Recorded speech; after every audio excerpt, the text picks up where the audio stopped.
नमस्कार मित्रों, भगवत चर्चा में एक बार फिर आप सबका स्वागत है। जैसा कि आप लोगों को स्मरण ही है कि हम लोग आजकल भगवत गीता के छठे अध्याय यानी आत्म संयम योग पे चर्चा कर रहे हैं। आत्म संयम ही वह पहली सीढ़ी है जिसके बाद अध्यात्म की यात्रा शुरू होती है। वहीं से अध्यात्म का गर्भगृह खुलता है। जब तक व्यक्ति को या किसी पुरुष को आत्मा का अनुभव नहीं होता है, तब तक अध्यात्म का दरवाजा नहीं खुलता है। उसके पहले की जितनी भी बातें होती हैं अध्यात्म के संदर्भ में, वह सिर्फ एक बौद्धिक विवेचन होता है, एक मानसिक विवेचन होता है, जिससे पे चर्चा तो की जा सकती है, संतुष्ट भी हुआ जा सकता है कि हमने उस परम तत्व को, परम सत्ता को जान लिया, लेकिन अनुभव में नहीं रहता। अनुभव में वो तभी आता है जब तक व्यक्ति अपने ऊपर संयम करे, बाह्यकरण पे भी और अंतःकरण पे भी, और अपने स्वरूप में स्थित हो, आत्मा का अनुभव करे, तभी अध्यात्म का दरवाजा खुलता है। तो 5 अध्याय तक भगवान श्री कृष्ण सिर्फ बौद्धिक बातें, तर्क की बातें करते रहे थे। यहां से, इस अध्याय से अध्यात्म की शुरुआत किया। तो आत्मा के अध्ययन का या आत्मा को जानने का सबसे वैज्ञानिक तरीका होता है ध्यान योग। बहुत वैज्ञानिक तरीका है। इसी विधि के द्वारा व्यक्ति अपने अंतरतम में जा करके आत्मा को जान सकता है। आत्मा यानी वह परासत्ता। तो परासत्ता का अनुभव आत्मसत्ता के जानने के बाद ही शुरू होता है, क्योंकि वह परम सत्ता जो है उसका एक छोटा सा स्वरूप ही है आत्मा। यानी कि वो ब्रह्मांड है तो ये पिंड है, वो बड़ा रूप है तो ये छोटा रूप है। आइडिया मिल जाता है इस सारे पसारे का, अपने का। तो एक तो बात ये, दूसरी बात ये कि जब हम ध्यान योग में उतरते हैं तो हमको अपने ऊपर पूरा नियंत्रण करना पड़ता है। अंतःकरण यानी अपने शरीर पे भी, मन पे भी, बुद्धि चित्त पे भी, सब पे नियंत्रण करना पड़ता है। और जब हम नियंत्रण करके अंदर जाते हैं तो हमको समाधि का भी अनुभव होता है, और उस समाधि में हमको परासत्ता के साथ साथ अपरासत्ता का भी अनुभव होता है, क्योंकि वह परम चैतन्य जो है वह सारा का सारा योग ही है, परासत्ता और अपरासत्ता का। तो इस वैज्ञानिक विधि में परासत्ता और अपरासत्ता दोनों का अनुभव होता है, लेकिन मुख्य रूप से उस परासत्ता का अनुभव होता है। तो अभी तक हमने ध्यान में उतरने की पूरी विधि को समझा विस्तार रूप से कि कैसे हम ध्यान में उतरें और समाधि में उतर करके उस आत्मा का अनुभव करें। अब आत्म अनुभव होने के बाद होता क्या है? अब एक बात और कि इतनी कवायद की क्यों जाए। तो कल हमने चर्चा में थोड़ी सी बात जाना कि प्रत्येक व्यक्ति, प्रत्येक पुरुष, प्रत्येक स्त्री, प्रत्येक जीव सुख चाहता है, आनंद चाहता है, दुख कोई नहीं चाहता है। इन सारे दुखों की निवृत्ति चाहता है। और ये सारे दुख कितने प्रकार के हैं? 3, आदि भौतिक, आदि दैविक और आध्यात्मिक। तो इन तीनों तापों से निवृत्ति हो जाती है आत्म संयोग करके। तो अब जब आत्म संयोग हो जाता है तो व्यक्ति की स्थिति क्या होती है, उसके क्या रिजल्ट मिलता है, ये इस श्लोक में बता रहे हैं, जिस पे आज हम चर्चा करेंगे। तो आइए 22वां श्लोक देखते हैं, क्योंकि 21 श्लोक तक चर्चा कर चुके हैं। 22वां श्लोक कहता है यम लब्ध्वा चा परम लाभम मन्यते न अधिकम तथा यस्मिन स्थितो न दुखेन गुरुणापि विचाल्यते। जिस लाभ की प्राप्ति होने पर उससे अधिक कोई दूसरा लाभ मन में भी नहीं आता, ध्यान में उतर के जो आत्म योग होता है, आत्मा का अनुभव होता है, वो सबसे बड़ा लाभ है। इस लाभ के आगे कोई लाभ समझ में ही नहीं आता। सारे लाभ तुच्छ हैं, सारे अनुभव, सारे सुख तुच्छ हैं। तो जिस अनुभव के बाद सारे सुखों के अनुभव तुच्छ हो जाते हैं और जिसमें स्थिर होने पर बड़े भारी दुख में भी विचलित नहीं होता। तो पहली बात यह कि जब व्यक्ति आत्म संयम कर लेता है और उस आत्मा का अनुभव कर लेता है तो वो सबसे बड़ा सुख है। उससे बड़ा कोई सुख और आनंद होता ही नहीं है। मान लिया ऐसी स्थिति में आपके पास कोई दुख आ भी जाता है तो चाहे कितना भी बड़ा दुख आए, ऐसा नहीं है कि दुख नहीं आता है, आत्मयोगी के पास आता है। योगियों को भी बड़े से बड़े कष्ट होते हैं और हर योगी को तो सामान्य व्यक्ति से ज्यादा ही दुख झेलना पड़ता है। चाहे किसी भी योगी को देख लो, योगेश्वर कृष्ण को ही क्यों देख लो, उनका पूरा जीवन ही दुख का ही जीवन है। पैदा होते से ही जीवन दुखमय हो गया था, बल्कि उसके पहले से ही उनके माँ बाप को जेल में डाल दिया गया था। उनका जन्म जेल में हुआ था राजघराने में होने के बावजूद। फिर उनके पिता को चोरी से जो है दूसरे गांव में ले जाना पड़ा, सौतेली माँ के द्वारा पाला गया। फिर बकासुर, पूतना, तमाम राक्षसों को मारना पड़ा, युद्ध करना पड़ा बचपन से ही। फिर अपने सगे मामा को मारना पड़ा, फिर युद्ध युद्ध युद्ध, और बुढ़ापे में भी उनको अपने पूरे परिवार के सहित भागना पड़ा जन्मस्थली छोड़ के। तो पूरा जीवन ही दुख का था। राम का भी जीवन दुख था, रामकृष्ण परमहंस का भी जीवन दुख था। जितने भी योगी होते हैं उनका दुख ही होता है जीवन में, लेकिन बड़े से बड़े दुख से भी वो विचलित नहीं होते। क्यों? क्योंकि वो सब आत्मा में स्थित है, उन्हें आत्म अनुभव था, वो योगारूढ़ थे, स्थित प्रज्ञ थे। तो स्थित प्रज्ञ होने से व्यक्ति को कोई भी दुख विचलित नहीं कर सकता और उस आत्म अनुभव में जो सुख मिलता है उसके आगे सारे सुख बौने होते हैं। इसलिए ध्यान में उतरना है, इसलिए आत्म संयम योग जरूरी है। वरना आपका हर कृत, हर क्षण युद्ध होगा, महाभारत का युद्ध होगा। आप या तो अर्जुन की तरह हिलते डुलते रहोगे, विषाद में रहोगे, दुख में रहोगे, संशय में रहोगे, या फिर दुर्योधन की तरह जिद्द में आकर के अपने पूरे परिवार को नष्ट करवा दोगे और खुद भी नष्ट हो जाओगे। दो ही परिणाम हो सकते हैं। अब अगर आपका विषाद इतना गहरा हो जितना अर्जुन का, आपका संशय इतना गहरा हो जितना अर्जुन का, आपके अंदर इतनी क्षमता हो, योग की उपनिषदों का ज्ञान हो जितना अर्जुन को था, आपकी भक्ति, आपकी समर्पण उतना हो जितना अर्जुन का था, तो हो सकता है आपको कृष्ण मिल जाए। वरना आप भी किसी दुर्योधन या दुशासन की तरह तीर और गदा और धनुष चलाते हुए इस जीवन के कर्म क्षेत्र और धर्म क्षेत्र पे खेत हो जाओ। तो इस धर्म क्षेत्र कुरुक्षेत्र में खेत ना हो जाओ, खत्म ना हो जाओ, इसके लिए ध्यान योग जरूरी है, इसके लिए आत्म संयम जरूरी है, इसके लिए ध्यान करना है।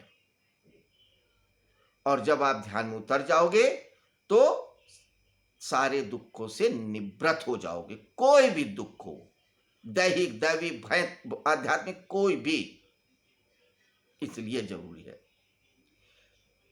समस्या ये है कि जन्मों जन्मों से हमारी दुख सहने की ऐसी आदत पड़ गई है कि अब हम दुख से उबरना ही नहीं चाहते। अगर दुख से उबरना चाह रहे होते तो अब तक पार उतर गए होते। चाहते ही नहीं है। जिसको लगन लग जाती है कि नहीं हमें इन दुखों से पार जाना है, फिर कितने भी सुख हों वो लात मार देता है। बुद्ध की तरीके से अपनी पत्नी को, अपने बच्चे को, अपने पिता को, राज्य को, सारे सुख वैभव को छोड़ के रात में निकल जाता है और इतनी तपस्या करते हैं, इतनी तपस्या करता है कि वो मरने पे आ जाते हैं, क्योंकि उन्हें दुखों से निवृत्ति पानी थी। या फिर महावीर की तरीके से राजघराने से होके भी निकल गए, जंगल जंगल भटकते रहे, लोगों ने कानों में कीले ठूंस दिया, शीशा भर दिया, नंगे हो गए, सब कुछ हो गया, लेकिन उन्हें दुखों से निवृत्त पानी थी, इसलिए वो ध्यान में उतरते चले गए। चूंकि हम अपने दुखों से निवृत्त ही नहीं होना चाहते हैं, सैडिस्ट हो गए हैं। मनोवैज्ञानिकों के पास आप जाइए तो वो बताते हैं कि व्यक्ति पर पीड़क होता है, वो दूसरों को कष्ट दे करके, कुछ लोग होते हैं जो दूसरों को कष्ट दे के सुख का अनुभव करते हैं। किसी को डांट दिया, गाली दे दिया, मार दिया, किसी को चिढ़ा दिया, बड़ा आनंद मिलता है। पर पीड़क होते हैं, मनोरोगी होते हैं, बहुत सारे होते हैं समाज में। तो जिन व्यक्तियों को आप देखिए पुणे में मारने में, पीटने में बड़ा मजा आ रहा है, वो पर पीड़क हैं, सैडिस्ट हैं, मानसिक रोगी हैं। ऐसे ही कुछ लोग अपने को मारते हैं, अपने को कष्ट देते हैं, स्वपीड़क भी होते हैं। ये लोग भी मानसिक रोगी हैं। तो उनको जब तक कोई कष्ट नहीं मिलता तब तक उन्हें जिंदगी में रस नहीं आता। कुछ ना कुछ ऐसा कार्य करेंगे कि लोग उनको गाली दें, उनको मारें, कुछ पीटें। कुछ लोग तो अपने आप को कोड़ों से और हंटरों से पिटवाते भी हैं। रोग इतना बढ़ जाता है। क्यों? क्योंकि उनको रस आता है, जन्मों जन्मों से दुख सहने की आदत हो गई है। बहुत सारे बूढ़ों को, बहुत सारे व्यक्तियों को देखो, आपसे मिलेंगे तो घंटों अपने दुख के दास्तान सुनाते हैं, अपने दुखों को इतना विस्तार से सुनाते हैं कि जैसे कोई वो राम कथा सुना रहे हों या कोई महान कार्य करके आए हों कि हमने देखो जीवन में इतना कष्ट सहा। अरे भाई, क्यों सहा? आपने उपाय क्यों नहीं किया? उपाय इसलिए नहीं किया क्योंकि आपको कष्टों से निवृत्त होना ही नहीं है। आपकी आदत हो गई है कष्ट में रहने की। कष्ट में अगर रहने की आदत नहीं होती, निवृत्त होना चाहते, तो कोई कृष्ण ढूंढते, कोई गुरु ढूंढते, कोई व्यक्ति ढूंढते, कोई संप्रदाय ढूंढते, कोई साधन ढूंढते और करते। कोई ना कोई मार्ग मिल ही जाता, कोई ना कोई गुरु मिल ही जाता। हालांकि वैसे भी आजकल गुरुओं की कमी नहीं है, हर गली गली में गुरु हैं। तो रास्ता मिलता, चाहा ही नहीं। हम गुनगुने हो गए हैं दुख के मारे में, बस गुनगुना दुख हमको अच्छा लगता है। अब समस्या ये है कि हमको कभी कोई जीवन में ऐसा कष्ट नहीं आता है जो कि हमको इतना विचलित कर दे कि हम संसार और समाज से कट जाएं। सारे कष्ट, सारे दुख गुनगुने हैं, ना बहुत कम है और ना बहुत ज्यादा है, आदत है उनकी। मनोवैज्ञानिकों ने एक प्रयोग किया। एक मेढक को उन्होंने ठंडे पानी में डाल दिया, भगोने के अंदर बंद कर दिया और उसको आंच पे चढ़ा दिया, धीमी आंच में। मेढक उसके अंदर रहा, उछला नहीं, पानी में था। अब पानी धीरे धीरे गर्म हो रहा था तो वह पानी का टेम्परेचर उसकी बॉडी के टेम्परेचर से ट्यून्ड होता रहा। मेढक को कोई दिक्कत नहीं हुई, वो उसी में खुश रहा, प्रसन्न रहा, चलता रहा। उसको पता ही नहीं लगा कि पानी का टेम्परेचर बढ़ रहा है। लेकिन एक स्थिति आती है कि वो बाहर नहीं निकलता, उसी में मर जाता है, क्योंकि फिर उसके आगे की टेम्परेचर उसका बॉडी नहीं झेल पाता। लेकिन वो बाहर इसलिए नहीं गया क्योंकि उतना धीमे धीमे टेम्परेचर बढ़ा कि उसको पता ही नहीं लगा। ऐसे ही हम हैं, हम लोग जन्मों जन्मों से दुखों को झेलते आ रहे हैं, तो इतनी क्षमता बढ़ गई है कि छोटे मोटे दुख तो पता ही नहीं लगते हैं। लगता है this is the part of the life. कहते भी हैं, अरे यार अब जीवन में तो सुख दुख लगा ही रहेगा। अरे भाई, क्यों लगा रहे सुख दुख? ये दुख क्यों लगा रहे? पार जाओ ना, कोई उपाय करो ना, कोई विधि पूछो ना। लेकिन क्यों पूछोगे? क्योंकि उसमें रस आ रहा है।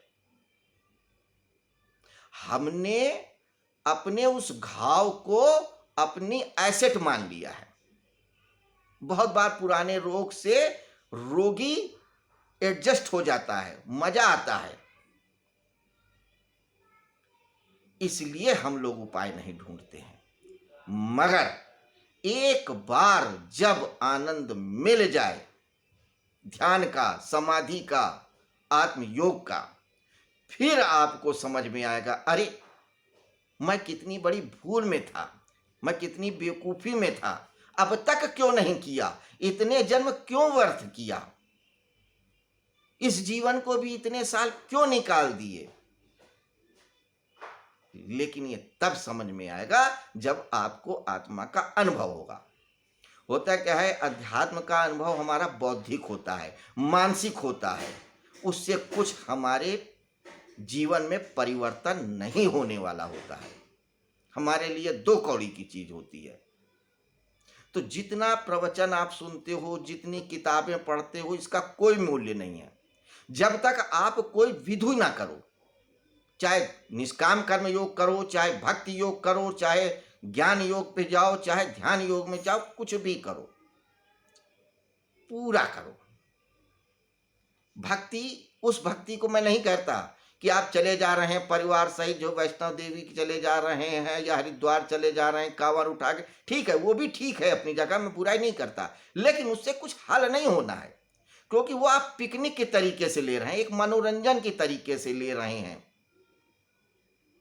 एक टाइम पास की तरीके से ले रहे हैं, दूसरों को यह दिखलाने के लिए, अपना आपको संतुष्ट कराने के लिए, अब लोगों से अलग दिखाने के लिए कि देखो मैं कितना धार्मिक हूं, आप कृत्य कर रहे हो। आप इसलिए पूजा पाठ या ध्यान नहीं कर रहे हो कि आपको दुखों से निवृत्त चाहिए। पूजा पाठ या तो इसलिए कर रहे हो कि आपकी कोई मांग है, उसको पूरी कराना हो, कोई इच्छा है उसको पूरी कराना है कि शायद पूजा पाठ करने से, चढ़ावा देने से देवता प्रसन्न हो, हमारी मांग पूरी कर लें, इसलिए कर रहे हो। लेकिन आत्मा का अनुभव करना है, उस परम तत्व को जानना है, इसकी कोई आकांक्षा नहीं है,